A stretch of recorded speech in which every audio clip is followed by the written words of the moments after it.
Pronto, vamos lá. Pessoal, boa noite.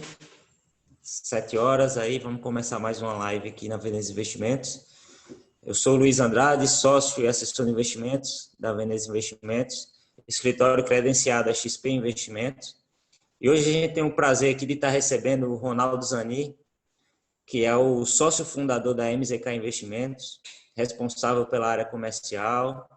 É um fundo aí que tem que tem 2 anos, né, de história aí, vem dando alguns resultados consistentes. E uma equipe que trabalha junto aí há mais de 15 anos, né? Então, eu não vou me alongar aqui, Ronaldo, vou deixar você contar um pouco aí da tua história, um pouco da história da casa, para a gente iniciar aí essa live. Boa noite aí para você. Ótimo, Luiz. Obrigado. Eu que agradeço mais uma vez a oportunidade. Eu acho que para a gente da MZK é uma excelente ocasião para a gente contar um pouquinho mais da nossa história. E eu acho que cada vez mais a relação entre nós, gestores, ou as gestoras de maneira geral, e os nossos clientes, os nossos investidores, precisa ser algo de mão dupla, né? Deixou de ser só a aplicação e resgate, mas para ser algo que a gente possa contribuir da melhor maneira possível. Então, mais uma vez, obrigado pela oportunidade. Espero que a gente possa fazer um bom bate-papo aqui para contar um pouco de como a gente está enxergando o mercado, o que a gente está fazendo, como a gente acompanhou e atuou ao longo desse primeiro semestre de crise, que foi bastante difícil, né? Mas principalmente a nossa visão prospectiva, olhando daqui para frente o que a gente está enxergando para o mercado. De uma maneira mais breve aqui, Luiz, aproveitando o espaço que você deu e contando um pouco mais da MZK Investimentos, como você disse, a MZK é uma gestora relativamente nova, o nosso fundo tem algo em torno de 2 anos e meio, mas o histórico profissional das pessoas data de muito tempo, em especial da equipe de gestão que trabalha junto há muitos anos, nas tesourarias do HSBC e, posteriormente, do Bradesco, quando o Bradesco adquiriu o HSBC. São mais de 15 anos trabalhando juntos, entre HSBC, Bradesco e agora a MZK. E o que a gente faz na MZK é, basicamente, trazer toda a tecnologia de gestão que foi sendo desenvolvida ao longo desses anos de tesouraria para dentro do fundo MZK Dinâmico. E como vocês bem sabem, a indústria de fundos hoje é uma indústria extremamente qualificada, com diversas opções de excelentes gestores. Então, acho que para ficar mais fácil a conversa aqui, eu queria focar nos nossos diferenciais. Tá? E eu acho que os diferenciais da MZK, eles estão associados também ao fato desse nosso histórico de tesouraria. O nosso fundo MZK Dinâmico tem esse nome justamente porque faz jus ao estilo de gestão que a gente implementa dentro do produto. A gente se auto-intitula uma casa macro-trading. O que eu quero dizer com isso? A gente entra e sai das posições com uma frequência muito maior, olhando horizontes mais curtos, com um processo de decisão descentralizado e operando posições menores. E eu reforço que isso é um diferencial, porque, de fato, quando você compara com a indústria, a maior parte das estratégias, elas têm um estilo ou um perfil diferente do nosso. E aí não tem juízo de valor aqui, se é certo, errado, bom ou ruim, é simplesmente diferente. E pelo fato da gente ser diferente da maioria, acaba fazendo com que a gente possa combinar bem dentro de um portfólio de fundos, dentro de outras classes de ativos e dentro de um portfólio diversificado de clientes. Isso pode fazer sentido na hora de construir a carteira. Então, de novo, reforçando, a gente tem uma postura mais ágil, mais dinâmica, de entrar e sair das posições com uma frequência maior, tendo um norte macro, sim, mas tentando capturar movimentos com horizontes um pouco mais curtos. Um processo de tomada de decisão descentralizado, e isso tende a gerar uma maior consistência de resultados. Então, a gente é uma casa que vai... Só pontuando, né? Eu acho que é muito interessante essa estratégia, né? Porque você também tem que fazer o chamado market time, né? Exato. Você tem que se posicionar de acordo com o mercado, como você está vendo os cenários, né? Que é uma coisa que a gente vai falar muito hoje aqui. E, querendo ou não, as posições também, elas têm que ser pequenas, né? Sim. Você não pode ter posições muito grandes para conseguir fazer essas transições rápidas, né? Queria que você Exatamente. falasse um pouco também. E, de novo, sem juízo de valor, tá? Mas quando eu falo do diferencial, o contraponto da nossa estratégia pode ser exemplificado por aquele gestor que opera temas de longo prazo, com posições muito grandes. Muitas vezes essas gestoras estão gerindo dezenas de bilhões de reais, então necessariamente as posições precisam ser muito grandes e, em geral, um processo de decisão centralizado. E é o modelo mais comum de se enxergar na indústria, e tem gestores excepcionais que fazem isso, fundos excelentes que fazem isso. Mas na linha de construção de portfólio, de maior diversificação, a gente se coloca como uma alternativa diferente e que pode combinar bem entre esses estilos. Então, acho que, voltando aos dois principais diferenciais da casa, o primeiro, uma equipe que trabalha junto há muitos anos, com uma sinergia, um alinhamento, que é importante tanto para a gestão do fundo quanto para a gestão da empresa. E o segundo ponto, esse nosso estilo mais ágil, mais dinâmico, mais rápido nas tomadas de decisão. Eu acho que isso, como resultado final, tende a buscar um melhor retorno ajustado ao risco, que pode ser traduzido como consistência, como um bom índice de Sharpe, uma gestão sem grandes sustos, e é isso que a gente se propõe e vem trabalhando todo dia aqui para entregar para os nossos clientes, para os nossos investidores. E também esse controle de volatilidade, né, Ronaldo? Esse controle de volatilidade, né? Esse hedge, vocês conseguem fazer um hedge também, né? Nesses momentos difíceis de mercado. Exato. Eu acho que esse é um bom ponto, Luiz, porque já até aproveitando e comentando um pouco do que a gente viu ao longo da crise, né? Nós, como gestores e em função do nosso estilo, nosso mandato, a gente tem uma volatilidade explícita, um objetivo de risco ou de volatilidade que a gente busca entregar dentro do nosso fundo, para o nosso cotista, e, em contrapartida, um retorno coerente com esse risco. E, em períodos de crise, como que a gente observou no primeiro trimestre, em especial final de fevereiro e meio de março, é de se esperar que você tenha uma explosão da volatilidade dos ativos. E foi o que a gente observou nessa crise, numa intensidade, numa magnitude e numa velocidade nunca antes vista nos mercados financeiros. E, nesse sentido, se você não é proativo em readequar o tamanho das suas posições, muito provavelmente o seu fundo, o seu portfólio, também vai apresentar uma explosão de volatilidade. Então, no nosso caso aqui, como a gente tem esse mandato explícito de buscar uma volatilidade alta, a gente foi bastante proativo, a gente respeitou todos os mandatos de gestão e de risco do fundo, a gente foi diminuindo o tamanho das posições à medida em que a volatilidade do mercado foi subindo, e ela realmente atingiu níveis que podem ser considerados explosivos, vamos pensar assim, né? A Bolsa, por exemplo, estava sendo negociada com uma volatilidade em torno de 16% em janeiro, e só para dar a ordem de magnitude, no auge da crise ela atingiu 83%, numa volatilidade realizada de 3 meses, uma métrica aqui de risco. Hoje ela voltou para níveis próximos de 20%, mas deu um salto de 16% para 83%. Então, se você não for proativo e não tiver um controle bastante apurado de risco, é bem provável que você vai ou que você possa fugir do seu mandato. É coisa que a gente se atenta muito aqui, a gente tem como um pilar da nossa gestão preservação de capital, cumprimento das regras de risco, de mandato, em especial em períodos de intensa volatilidade como que a gente viveu, que foi uma das piores crises da história. Agora o mercado está se normalizando, a volatilidade também está se normalizando e também, se comparado com outras crises históricas, numa rapidez também bastante intensa. Né? Acho que tanto a crise quanto a volta está sendo tudo muito rápido. E Ronaldo, eu queria que você falasse um pouco, vamos voltar um pouquinho, né? Vamos voltar para períodos pré-crise, né? A gente vinha um país que com uma agenda mais liberal, reforma da Previdência tinha passado, um bull market e euforia na Bolsa, né? Bolsa subindo forte, todo mundo feliz, e do nada vem essa pancada aí que foi o Covid, né? Mas qual era a visão de vocês para o Brasil, né? Como é que vocês estavam posicionados antes da crise? Como é que foi feita aí essa análise do fundo? Perfeito.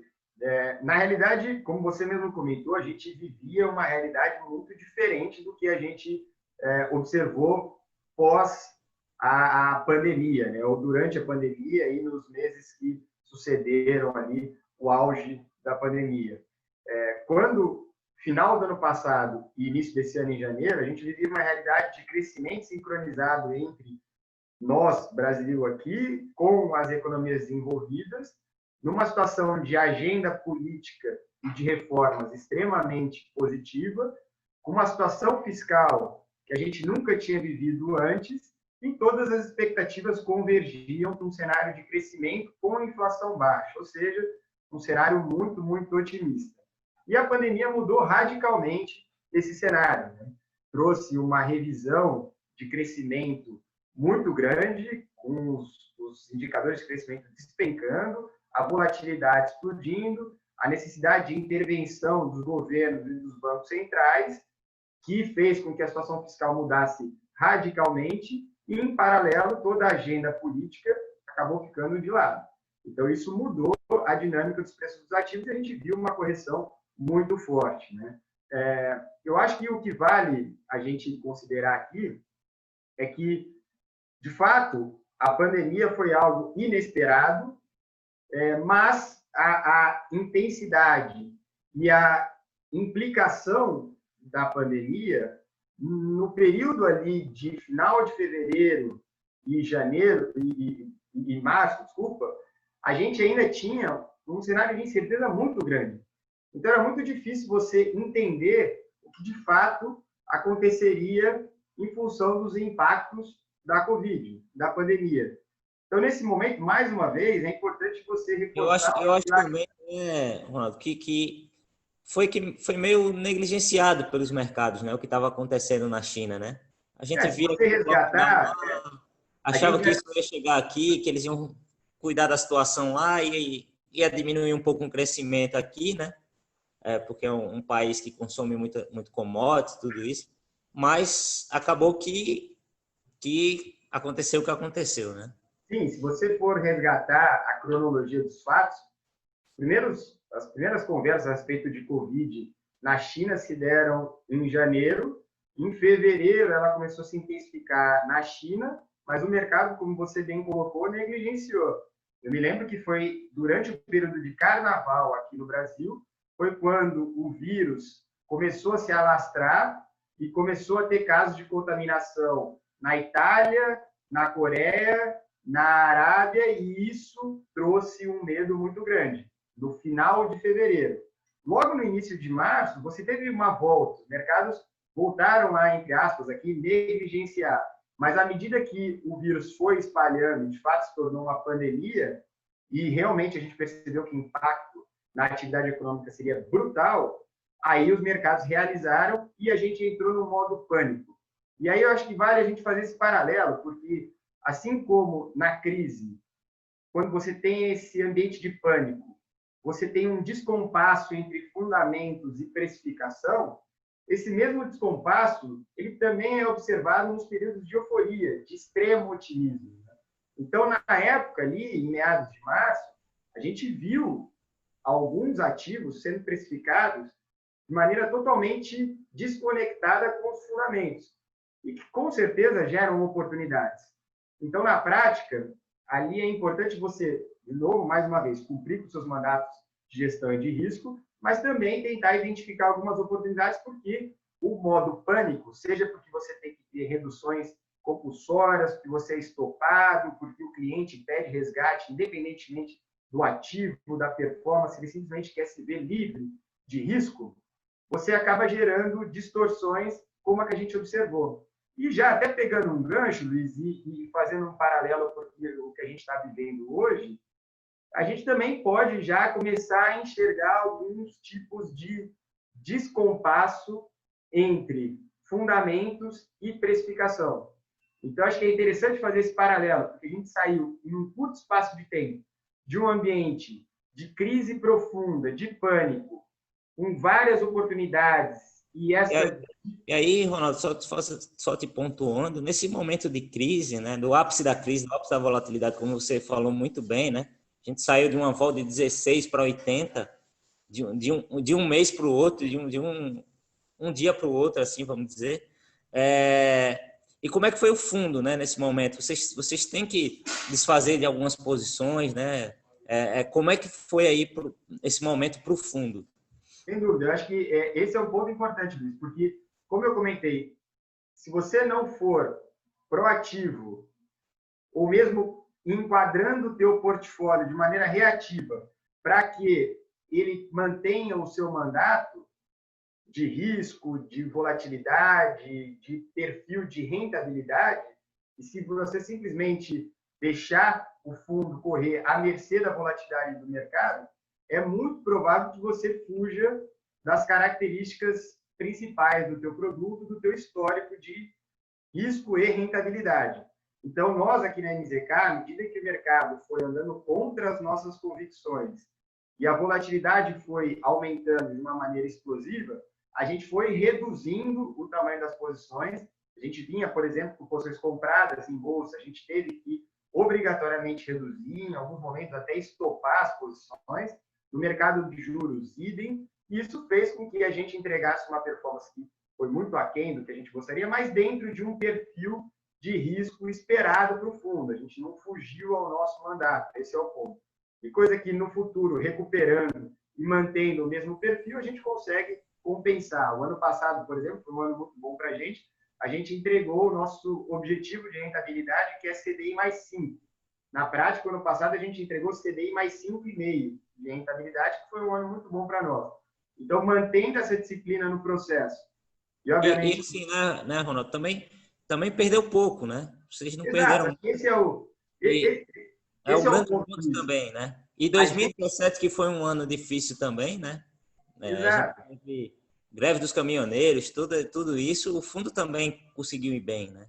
Eu acho que tem um ponto importante, Luiz, e a gente pode fazer um parênteses aqui, que até foge um pouco do nosso escopo de atuação e talvez esteja mais com vocês, assessores e os próprios clientes, né? A dose de risco que você vai ter dentro do portfólio do cliente, ela deve ser definida pelo assessor em conjunto com o cliente. O gestor, ele tem um mandato. Em alguns casos, ele tem um mandato muito amplo, ou seja, ele tem a liberdade de tomar o risco que for, porque isso foi combinado previamente com o alocador, com o assessor e com o cliente. Mas são casos específicos. Eu diria que é a exceção. Assim, no nosso caso, na NZK, a gente tem mandatos bem explícitos. A gente combina com vocês antes, a gente passa para os nossos clientes, está nos nossos materiais, em qual padrão de risco que a gente vai atuar, né? Qual o perfil de retorno que a gente se propõe a entregar e, por consequência, qual a volatilidade que a gente vai ter dentro do fundo. Então, dito isso, eu tenho que me enquadrar às condições de mercado. E, de novo, em períodos de crise como que a gente viveu, se a gente não for bastante disciplinado e diligente nesse enquadramento do portfólio, muito provavelmente eu vou incorrer em um tipo de quebra de mandato. Então, pegando o gancho que você deu, Luiz, a gente, de fato, reduziu as posições, a gente estopou quando tinha que estopar, mas a gente vem conseguindo recuperar a performance, a gente vem tendo 4, esse mês já 5 meses, ainda não acabou, né? Mas a gente teve 4 meses seguidos de boas performances, julho foi um mês muito bom para a gente, performance acima de 2%, esse mês a gente vem conseguindo recuperar também, mas eu acho que a mensagem principal é que gestão de fundos, ela tem que ser olhando sempre para frente e não olhando para trás. A gente não vai mudar o nosso estilo, a gente não vai mudar o nosso mandato, a gente não vai mudar aquilo que a gente sempre fez e tem uma ampla experiência em fazer em função de performance passada. Isso vale para o bem e para o mal, tá? E para fechar o parênteses aqui, eu não posso, pelo fato de ter ido bem no mês passado, tirar o pé ou achar que eu estou tranquilo e não querer entregar a melhor performance para o nosso cotista daqui para frente. Assim como pelo fato de ter ido mal no passado, isso não pode fazer com que a gente mude o nosso perfil de gestão, tomando mais risco ou atuando em mercados que não são os mercados onde a gente tem mais familiaridade, mais expertise. Eu costumo brincar que o trabalho, a atuação de uma gestora de fundos é como se você corresse uma maratona. E mais ainda, é como se você largasse todo dia para essa maratona. Então, não tem fim. Todo dia tem um cotista novo entrando no fundo e que para esse cotista, a gente tem que entregar o resultado que foi combinado daqui para frente e não olhando o passado. Então, sem dúvida, a crise trouxe aprendizados que a gente vem implementando na gestão do fundo. E acho que é bom mencionar também, Ronaldo, desculpa interromper de pontuando, que a gente teve outro problema, né? Que não pode ser esquecido, que foi a Arábia Saudita e a Rússia, né? Nesse choque do petróleo aí que aconteceu também, acabou influenciando aqui também, né? Questão de inflação, e acho que vocês olharam para isso também, né? Nesse momento. Eu acho que foi uma série de eventos extremamente inesperados, atípicos e que geraram uma instabilidade muito grande para o mercado. Você mesmo pontuou, naquele dia você teve uma queda do preço do petróleo que ninguém podia imaginar.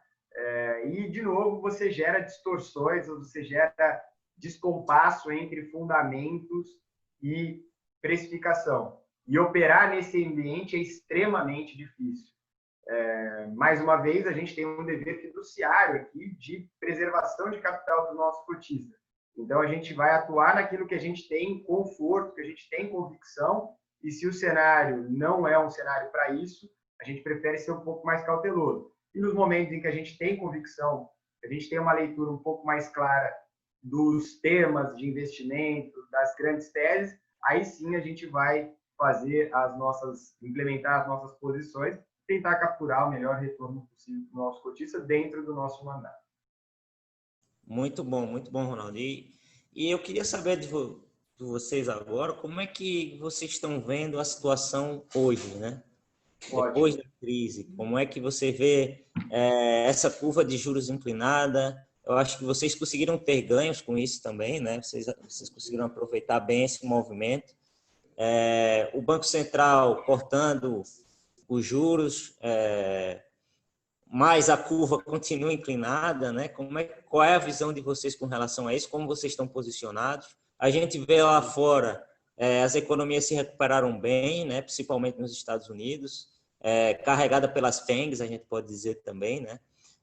Que são Facebook, Netflix, essas empresas digitais, e um banco central que foi muito atuante, né? Que jogou aí trilhões aí na economia, Banco Central americano, Banco Central europeu. Como é que você vê isso também lá fora e aqui? Perfeito, Luiz. Eu acho que, na verdade, como a gente sempre faz aqui, para a gente definir o nosso portfólio, a gente faz uma espécie de análise que é uma balança. A gente coloca de um lado os fatores positivos, de outro lado os riscos e fatores negativos, e aonde a gente encontrar o equilíbrio entre essa balança, a gente vai surfar ou vai fazer as nossas estratégias, implementar nossas posições. E hoje, entre esses fatores todos que a gente considera, a balança ela pende mais para um cenário otimista, para um portfólio positivo. Porém, os riscos existem. Então, eu acho que para a gente fazer uma análise legal, na linha que você comentou, Luiz, acho que é importante eu citar aqui quais são esses fatores otimistas e quais são os riscos. E por que no balanço a gente está mais otimista. Dependendo da diferença que essa balança apontar, eu vou estar extremamente otimista, eventualmente eu posso estar neutro e eu posso, por um acaso, estar extremamente pessimista.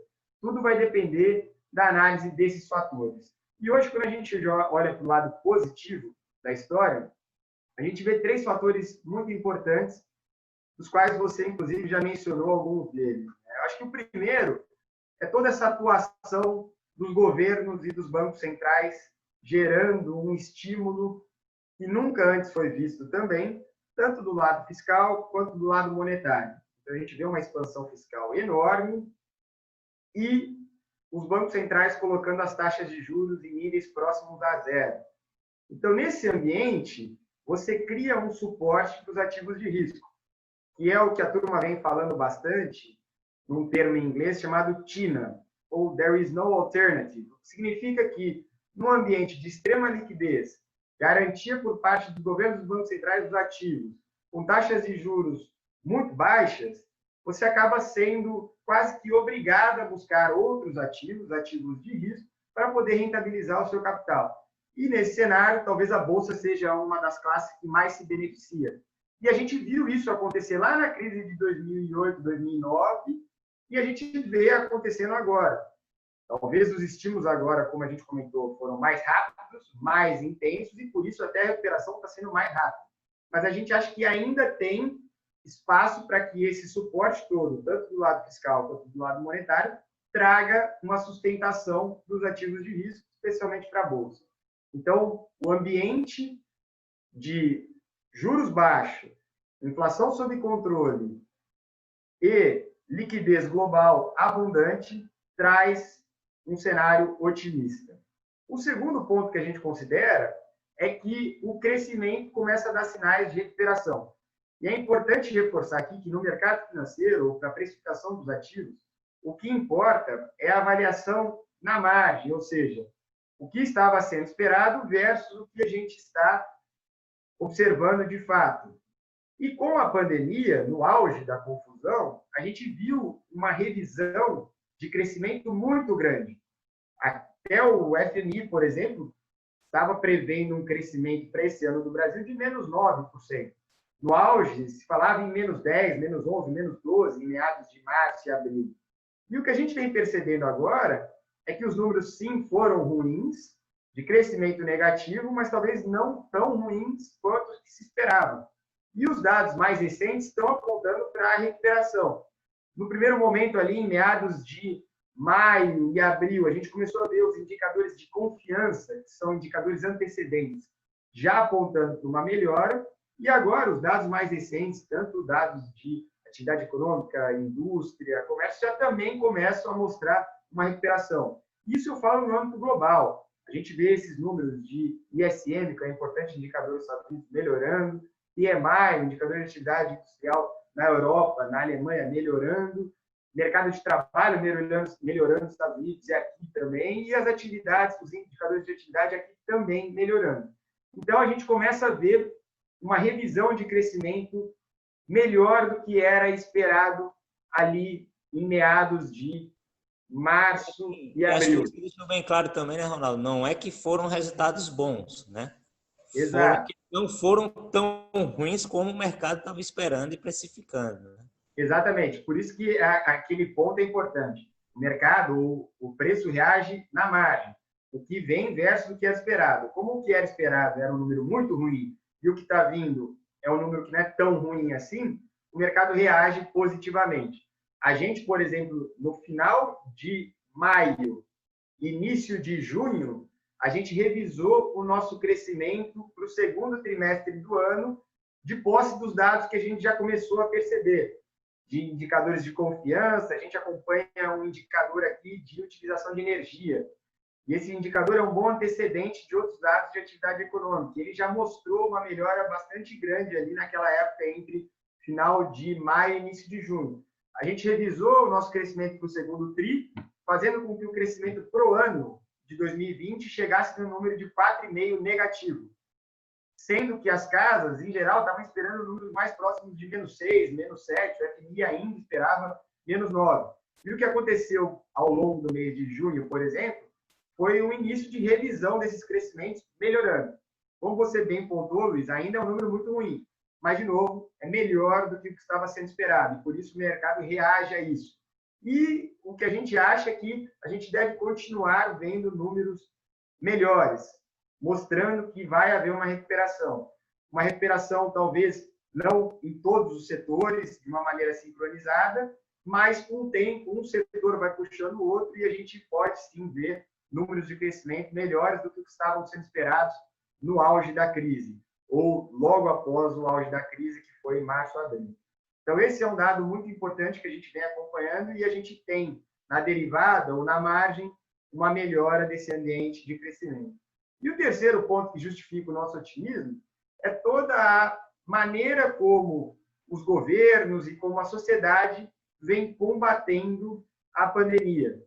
Eu acho que, se comparado com março e abril, onde a gente tinha um nível de conhecimento muito baixo a respeito da pandemia versus o que a gente tem hoje, A gente tem hoje uma melhora muito grande no protocolo para combater a pandemia, seja nos protocolos associados à saúde, aos tratamentos, e como você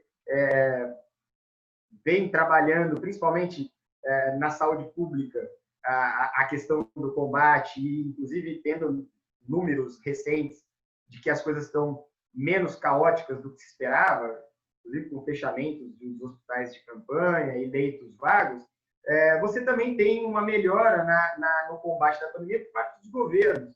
As ações são mais localizadas no que se refere a isolamentos, na lockdowns. Então, a gente acha que, com isso, você cria um ambiente que tira um pouco, afasta um pouco um medo de segunda onda. E o mercado ele é tão intenso e tão rápido que a gente estava discutindo segunda onda um mês atrás. Início de julho, desculpa, a gente estava falando de segunda onda. Você tinha números bem alarmantes nos Estados Unidos, em alguns estados como Texas, Califórnia, mesmo na Flórida. A gente estava vendo algum número piorando. Os mercados eles estavam acompanhando muito esses dados do coronavírus, né? Casos crescem, casos diminuem. Exato. Passou a ser uma variável que a gente acompanha mais de uma vez por dia. Né? Cada número que sai, a gente acompanha. E o que a gente percebeu é que os números estão melhorando. Não estou querendo ser negligente aqui, tá? De maneira alguma, mas o fato é que os protocolos estão melhorando. Então, a gente vê uma certa melhora na percepção dos impactos negativos da Covid para os mercados, para a atividade econômica. E, fora isso, que seria a cereja no bolo, é a questão da vacina, que a gente acha que está cada vez mais próximo de ser anunciado uma vacina que seja eficiente para o combate do vírus. E, nesse sentido, isso tira daí essa incerteza, tendo uma vacina eficiente, você tira de vez essa incerteza do coronavírus, e a gente acha que está mais próximo de uma vacina do que uma segunda ou terceira onda do vírus que possa trazer um lockdown, um fechamento das economias numa intensidade muito grande. Tá? Então, dito isso, acho que isso que caracteriza e que faz com que a gente esteja mais otimista para os mercados. Por outro lado, como eu comentei, a gente tem o lado da balança negativa, que são os riscos, que são as ameaças. E eu também gostaria de elencar 3 principais fatores de risco. Só um parênteses, Luiz, e todo mundo aqui que está nos assistindo, as análises elas são muito mais complexas, né? Elas levam em conta os aspectos técnicos, às vezes você tem temas, assuntos, notícias que influenciam os mercados naquele dia, e a gente tem que estar muito atento a isso, tá? Então, eu estou tentando resumir em 3 fatores positivos, e vou falar agora dos 3 riscos, mas esse número é muito maior. Ainda mais vocês, né, Ronaldo? Que vocês fazem isso muito bem, né? A gente tem que ficar... O nome do fundo já diz, né? Tem que ser dinâmico. Vocês têm que estar sempre fazendo esse trading, né? Exatamente. Mas, elencando os 3 principais fatores de risco que a gente considera aqui, o primeiro diz respeito à nossa economia local aqui e à nossa situação fiscal. A gente acha que o fiscal, a trajetória da nossa dívida PIB é algo que tem que ser muito bem acompanhada e conduzida por parte dos nossos políticos. E, em função da pandemia, a gente vem ouvindo um certo discurso mais expansionista, menos austero, flertando com ideias que vão contra o teto de gastos e fazendo com que os gastos que a gente vem tendo agora para combater a pandemia, eles deixem de ser pontuais e passem a ser recorrentes.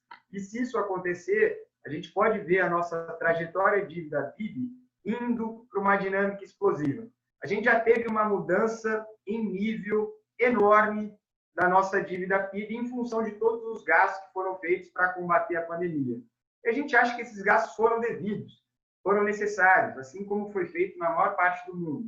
O que não pode acontecer é, de novo, transformar esses gastos, que são pontuais, em recorrentes, de modo a fazer com que a nossa trajetória de dívida seja explosiva.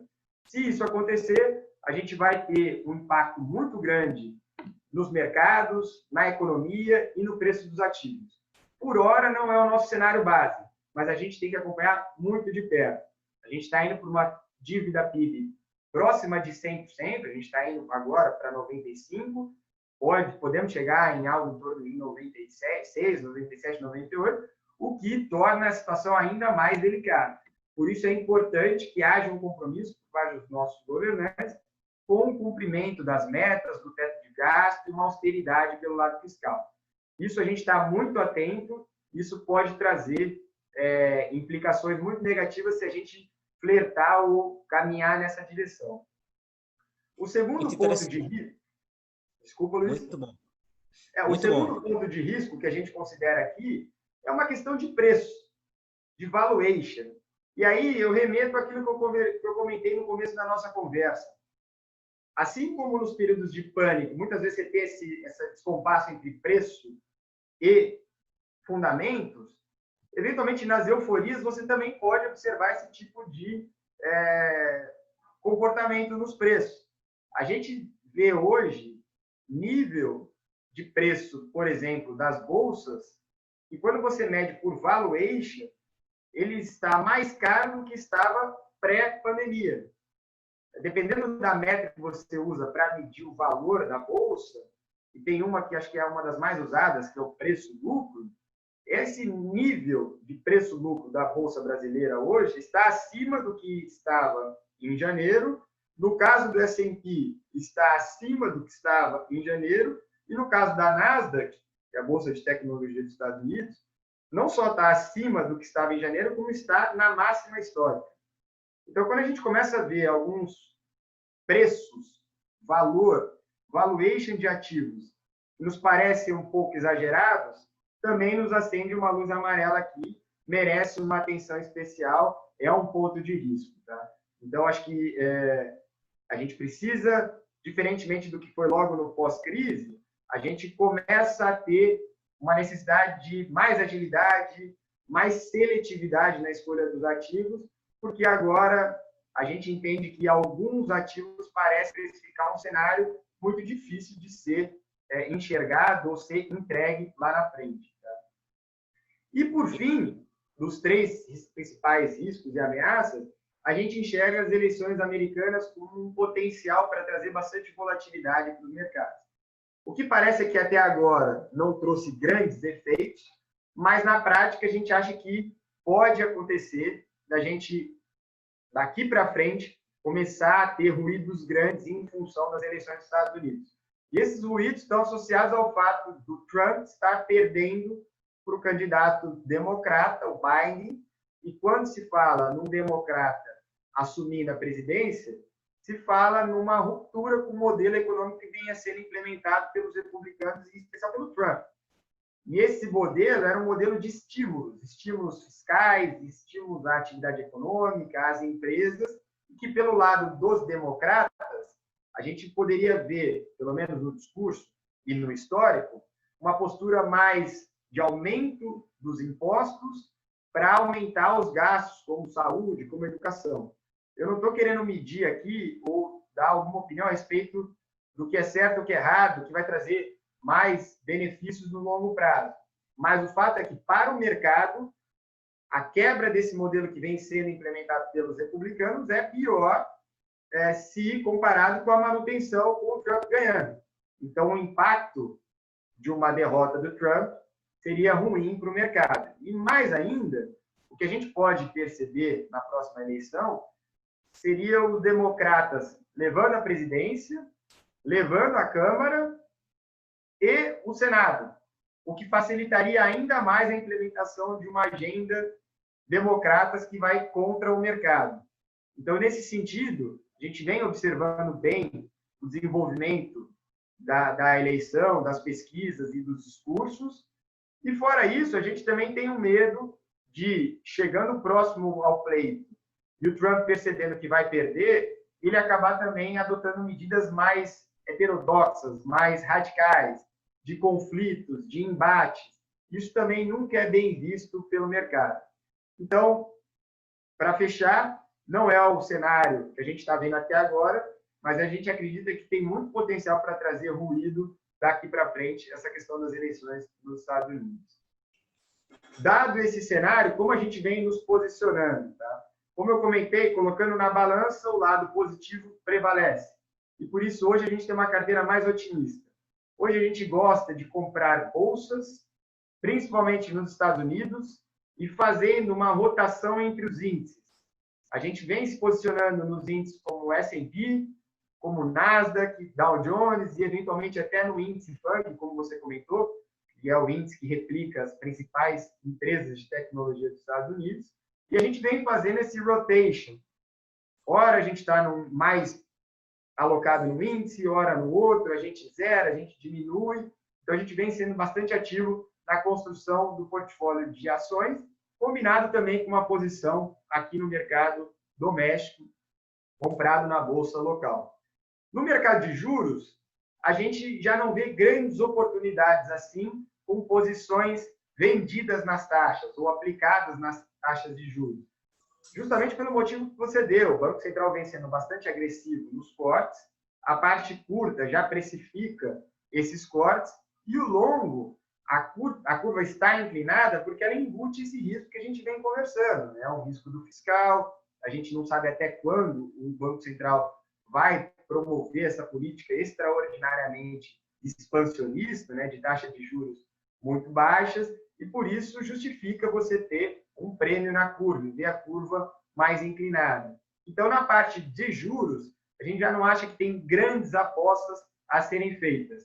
A gente gosta de operar a inclinação, ou seja, um vértice mais curto, um vencimento mais curto, combinado com um vencimento mais longo.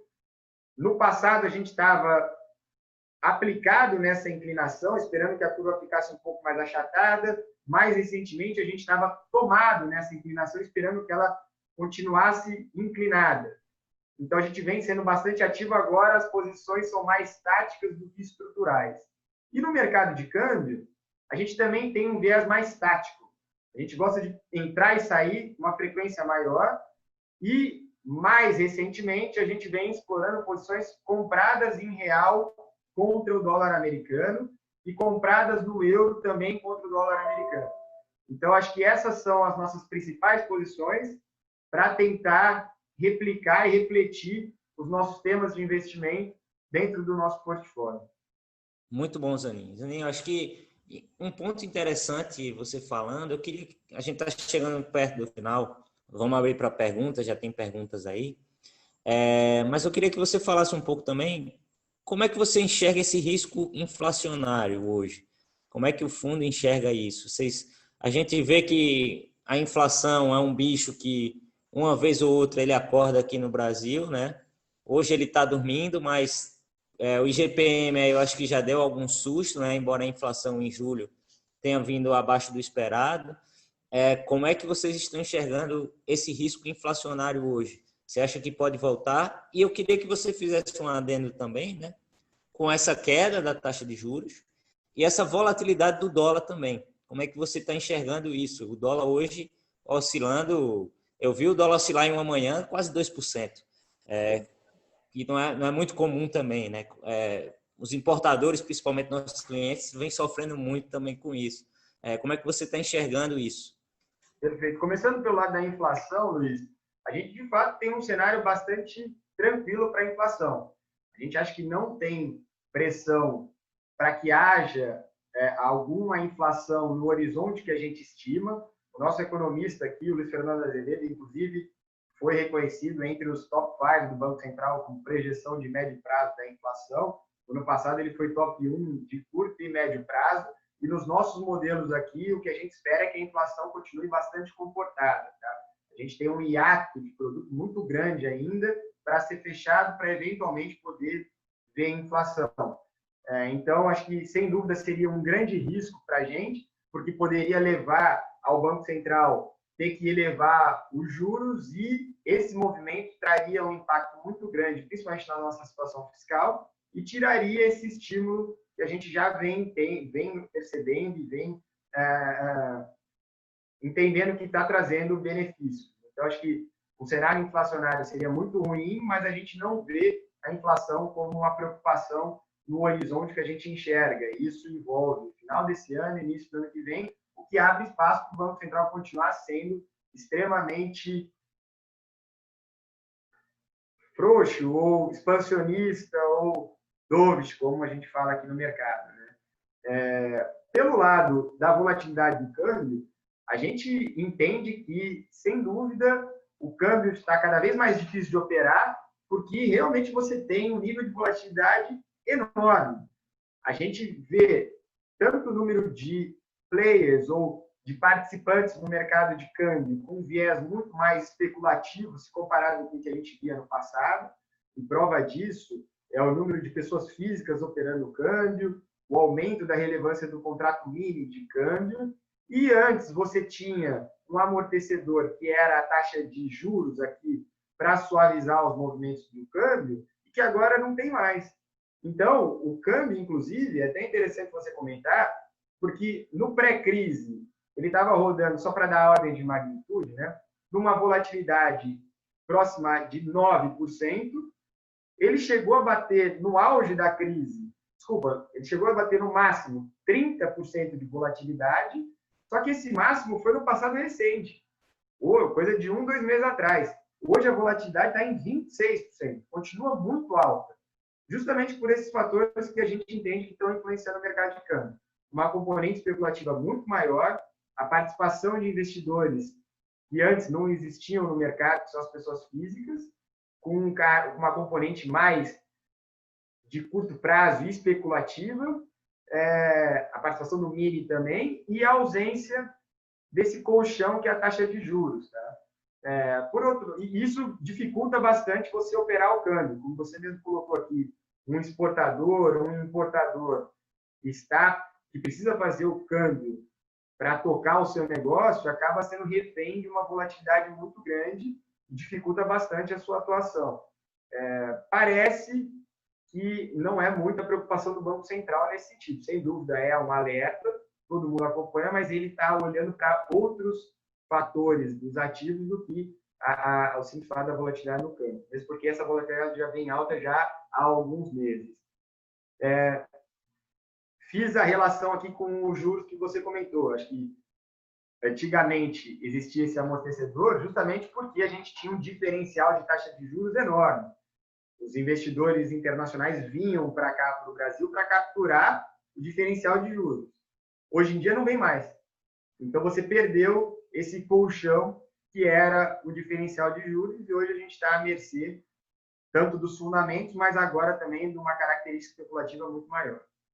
E Zanin, eu acredito que vocês conversam muito também com hedge funds, né? Esses caras que vêm investir aqui, os gringos, né? Os chamados gringos, né? E a gente viu uma saída absurda hoje dos gringos, né? E foi trocado isso pelas pessoas físicas, né? As pessoas físicas entraram, os gringos saíram. Eu acredito que eles olham muito para o que você falou, né? Que é um dos cenários, que é essa questão do teto de gastos, né? Que é muito importante a gente manter isso, né? Esse teto de gastos, até porque o gringo, para ele vir para cá, ele vai estar olhando para isso, né? Sem dúvida. Eu acho que o investidor profissional, ele tem, em especial, os grandes gestores lá fora, os grandes investidores internacionais, eles têm os mecanismos e os instrumentos para se posicionar nos mercados que eles acharem melhor. E no Brasil, na verdade, com a pandemia, você acabou tendo também grandes oportunidades em outros mercados que ofereciam uma relação retorno-risco melhor do que a do Brasil. Então, a gente viu uma fuga, uma saída maciça de investimentos dos investidores estrangeiros, em especial na Bolsa, e que continua, esse movimento continua. Mas, como você bem colocou, ele foi suprido, a saída foi suprida pela entrada das pessoas físicas e mesmo os gestores domésticos. Mesmo com a crise, a captação dos fundos de ações, por exemplo, continuou sendo positiva, e bastante positiva ao longo do semestre. Isso vem dando sustentação, vem trazendo demanda dos papéis. Então, o investidor, voltando ao teu ponto, o investidor internacional, ele tem acesso a todos os mercados e ele enxergou outras oportunidades melhores do que a do Brasil, em função justamente desse ponto que você falou, dos riscos que a gente tem aqui. Não precisa ir muito longe. Há 2 meses atrás, a gente estava numa iminência de um risco político enorme, né? Numa guerra entre os poderes, legislativo, judiciário, investigações envolvendo políticos importantes, a parte do judiciário tendo um embate muito grande com o executivo. Então, isso está falando de 1 mês e meio, 2. O gringo, como ele tem horizontes mais longos, quando ele vê cenários como esse, ele prefere ficar fora. Mesmo que depois ele volte lá na frente, em preços acima, mas com um pouco de clareza, uma leitura um pouco mais clara de cenário. A nossa bolsa, medida em dólar, ainda é uma das piores bolsas do mundo. Então, acho que para o gringo voltar vai ser uma questão de ter uma leitura mais clara, uma segurança de que a gente vai seguir os fundamentos macroeconômicos ou a cartilha macroeconômica, e aí a gente pode ver ele voltando. Mas, por hora, não é o cenário que a gente enxerga. Muito bom, Zanin. A gente está chegando no final da live, faltam um pouco mais de 6 minutos, 7 minutos, e eu vou abrir aqui para as perguntas, pessoal, se vocês tiverem alguma pergunta. E tem uma pergunta aqui, Zanin, do Fábio, que ele pergunta o seguinte: Zanin, como vocês enxergam uma possível onda de desemprego e a falta de liquidez após setembro, quando acabarem os incentivos do governo? E ele complementa, né, que acaba de acontecer 2 baixas na pasta do Guedes, Salim Matar e Paulo Webel, que pediram demissão. Numa eventual saída do Paulo Guedes, o que deve acontecer na Bolsa? Né? Essas duas, vocês enxergam esse risco também? Acho que o Paulo Guedes, acho que ele deixou bem claro que está numa missão, tudo isso, né? Vocês enxergam esse risco também do Paulo Guedes?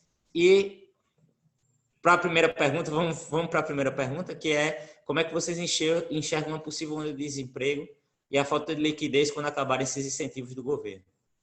Eu acho que a gente tem que acompanhar bastante de perto a questão do desemprego, mas é um fenômeno que aconteceu e está acontecendo no Brasil e no mundo como um todo. Né? Essa queda na atividade econômica é inevitável que traga uma redução enorme do nível de emprego, como a gente já vem constatando nos dados. Mas, de novo, o importante é olhar na margem, né? O que se esperava versus o que vem saindo. E com relação aos estímulos, a grande discussão, e envolve, inclusive, a situação fiscal do país, é se a gente vai ter uma renovação ou se a gente vai ter uma manutenção dos auxílios, dos programas de auxílio, né? Tanto o auxílio emergencial, benefício emergencial e como isso vai se dar, qual a intensidade, qual a magnitude.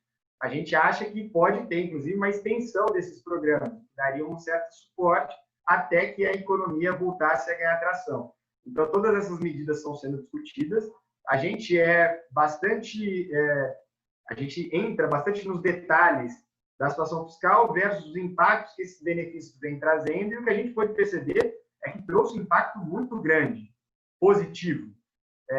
E mais, que aí gera uma luz amarela, trouxe um benefício político muito grande para o governo também. E isso, um aumento de popularidade. Isso, para a gente, que se por um lado é positivo, porque os impactos são favoráveis à atividade econômica, por outro, quando você começa a flertar com esse tipo de postura, como eu comentei, você põe em risco toda a sua austeridade fiscal. Então, por hora, a gente acha que pode ter algum tipo de expansão dos benefícios, sim, e vai ser bem visto para a recuperação da atividade econômica, desde que não comprometa a trajetória dívida-PIB. Está sendo estudado, acho que existe um meio do caminho que possa beneficiar a recuperação, mas não comprometer. E o desemprego a gente vai ter que acompanhar muito de perto. Assim, com relação... só fazendo um ponto também, é que nosso PIB caiu bem menos que outros países emergentes, né? Então, acho que esse estímulo fiscal também foi bem feito pelo governo brasileiro, né? Sem dúvida. Se a gente olhar o México, por exemplo, que não deu fiscal, a queda do PIB lá é muito maior. A Argentina, que também não tem espaço para dar o fiscal, foi muito maior também. Então, sem dúvida, a gente tem que ter atenção, mas, pelo menos os dados recentes vêm mostrando que a gente está tendo uma recuperação mais forte do que esperado, e, em parte, por causa dos auxílios que o governo vem cedendo ou repassando para a população, para as empresas e assim por diante. E do lado político, a gente teve um medo muito grande da saída do Guedes quando a gente teve a saída do Moro. E naquela ocasião, a gente viu o Guedes bastante enfático e resiliente. E ele, como você bem colocou, Luiz, comentou da missão, né? E a gente entende que ele está comprado. com o governo, com o Bolsonaro. E a gente acha que a gente já viveu períodos muito mais críticos, onde, de fato, a gente poderia ver o Guedes jogando a toalha, se comparado com o cenário que a gente está vendo hoje. Eu acho que o Guedes está hoje numa situação bastante forte de poder dentro do governo, e a gente não vê esse cenário do Guedes saindo. Mas, sem dúvida, as baixas, como as que vocês colocaram agora, são negativas, são ruins. Fogem da agenda que a gente tanto admira que o Paulo Guedes e a equipe econômica vem implementando. Então, a gente vai ter esses ruídos, a gente vai ver esses percalços, mas eu acho que o pilar fundamental é o Guedes, e ele não deve, na nossa opinião, não tem por que jogar a toalha no período como o que a gente está vivendo. Muito bom. Zanin, a gente chegou no final da live, falta um pouco mais de 2 minutos. Eu queria que você encerrasse a live aí, dando um recado para os nossos clientes e para os nossos assessores, e te agradecer, né? Foi muito bom a live, e acho que todo mundo aqui saiu com um aprendizado maior. A gente já tem clientes no MZK, alguns clientes já conhecem a MZK Investimentos. Como você explicou muito bem, é um fundo que faz muito bem esse trading, esse market time. E para você encerrar aí, qual é a palavra final que você deixa? Não, primeiro, agradecer novamente a oportunidade. De novo, esse tipo de conversa é super importante para a gente abrir as portas aqui da MZK, trocar ideias sobre a nossa gestão e o que a gente está acreditando para os mercados. Fica aqui o convite, sempre que precisarem, sempre que quiserem trocar uma ideia, a gente está 100% à disposição. E acho que a mensagem principal é que investimento, seja qual for a natureza dele, você tem que ter esse casamento entre horizonte, o que você espera, o que você tem de apetite a risco, o quanto que você tem dedicado às estratégias, para que você tenha, no prazo correto, o retorno coerente com o que você tem dentro dos ativos dentro do seu portfólio. No nosso caso aqui, a gente é um fundo que se propõe a entregar um retorno elevado de CDI mais 5 ao ano para os nossos cotistas, com nível de volatilidade de 6 e, portanto, precisa ter um horizonte de investimento mais longo. Então, para cada classe de ativo, para cada tipo de estratégia, é importante que haja essa coerência e, contando com a ajuda de vocês, escolhendo os melhores produtos, os melhores gestores, as melhores classes, de acordo com o perfil de cada cliente. E, mais uma vez, aqui a gente está sempre à disposição para ajudá-los nessa trajetória aí dos investimentos de todos. Zanin, gostaria muito de te agradecer pela presença. Pessoal, sigam nossas redes sociais, estamos no YouTube, Veneza Investimentos, no Instagram, Veneza Investimentos. A MZK também tem um Instagram, tá? MZK_Investimentos. Não deixe de seguir também, eles postam conteúdo sempre. Tem também o site institucional da casa, tem várias informações lá, vocês coloquem MZK Investimentos no Google, que é o primeiro site, tá? Eles têm cartas mensais, vocês vão pegar muitos insights com as cartas mensais escritas pelos gestores. Então, mais uma vez, obrigado. Aproveitando, Luiz, a gente também está no YouTube, estamos no LinkedIn, a gente tem o nosso podcast no Spotify, e se você me permitir também, eu vou fazer o link aqui da nossa conversa no YouTube para colocar no nosso canal também. Ótimo, ótimo. Vamos sim. Quando terminar aqui, eu mando para vocês e a gente faz isso. Maravilha. Muito obrigado aí. Pessoal, boa noite a todos. Se tiverem qualquer dúvida, fale com seus assessores, mandem mensagem para a gente, que a gente está sempre à disposição de vocês. Tá? Ronaldo, mais uma vez, boa noite. Muito obrigado. Eu que agradeço, Luiz. Boa noite a todos. Tchau, tchau.